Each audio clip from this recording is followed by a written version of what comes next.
ఈ restaurant open చేసిన 10 డేస్‌లో థాలీ తినడానికి నేను ఒక 5 టైమ్స్ వెళ్ళుంటా అని ఒక అక్క రీల్ పోస్ట్ చేస్తే, మన ఫాలోవర్ ఒక లుక్ వై బ్రో అని నాకు ఈ రీల్ షేర్ చేశాడు. కట్ చేస్తే ఆహ్వాన కిచెన్‌కి వచ్చి నాకు ఆ థాలీనే కావాలని ఆర్డర్ చేశా. వెల్కమ్ డ్రింక్ పానకం ఇచ్చారు.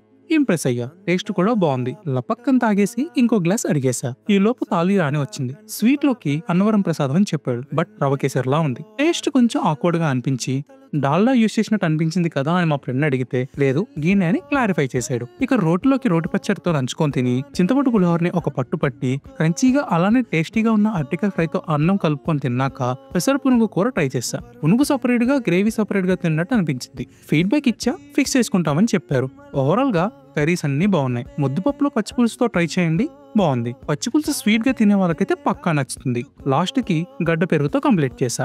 సాటిస్ఫైడ్ మీరని చెప్తాను. మెనూలో బొబ్బట్టు విత్ బెల్లం ఐస్ క్రీమ్ అని చూసి ఆర్డర్ చేశా. ప్రెసెంట్ లేదని చెప్పి బెల్లం ఐస్ క్రీమ్ టేస్ట్ చేయడానికి కాంప్లిమెంటరీగా ఇచ్చారు. మాకు ఓపిక్ గా సర్వ్ చేసిన సింహాద్రికి చాలా థ్యాంక్స్. అలానే థ్యాంక్స్ అక్క ఈ ప్లేస్ గురించి చెప్పినందుకు. టోటల్ గా మాకు 968 రూపీస్ అయింది. డిస్టిక్ యూస్ చేసి 757 రూపీస్ మాత్రమే పే చేశాము. నేను చెప్పినా మరే ఇన్ఫ్లుయెన్సర్ చెప్పినా ఆఖరికి రెస్టారెంట్ ఓనర్ చెప్పినా కిచెన్ చెక్ చేసి తినే రెస్పాన్సిబిలిటీ మాత్రం మీరే. మరిన్ని హానెస్ట్ రివ్యూస్ కోసం సబ్స్క్రైబ్ అవ్వండి. నేను మీ బకాసురా.